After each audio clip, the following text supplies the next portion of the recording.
বন্ধ পাই এদিকে এখান থেকে পর্যন্ত এমন না, এখানেও ওই বাড়ির নাম শুনছেন, এখান থেকে বাড়ির পর্যন্ত খালি বাড়িয়ার পর্যন্ত ডুবে গেছে। এখান থেকে অর্থাৎ লালপোলে যাওয়া তো সম্ভব হয় না। লালপোলের আগ থেকে বাড়িয়ার পর্যন্ত মহাসড়ক ডুবে রয়েছে। বাড়তেছে বাড়তেছে, পানি বাড়তেছে। এই আমাদের বাড়ি হলো এটা, দেখেন একজন স্থানীয় লোকে বলতেছে পানি নাকি বাড়তেছে। আমরা আসলে সবাই দোয়া করেন সবাই। ওইগুলার কি অবস্থা? খাবারের ব্যবস্থা আছে নাকি? ওই ভবনগুলার লোকগুলার সরানো হয়েছে, এখন যাইতেছে না? হ্যাঁ হ্যাঁ রে, লস করাটার ওইদিকে জানেন কিনা, লস করাটার ওইদিকে আমাদের একটা ফ্যামিলি একটা পড়ছে।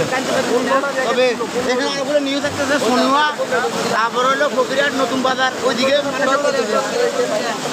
অবস্থা খারাপ।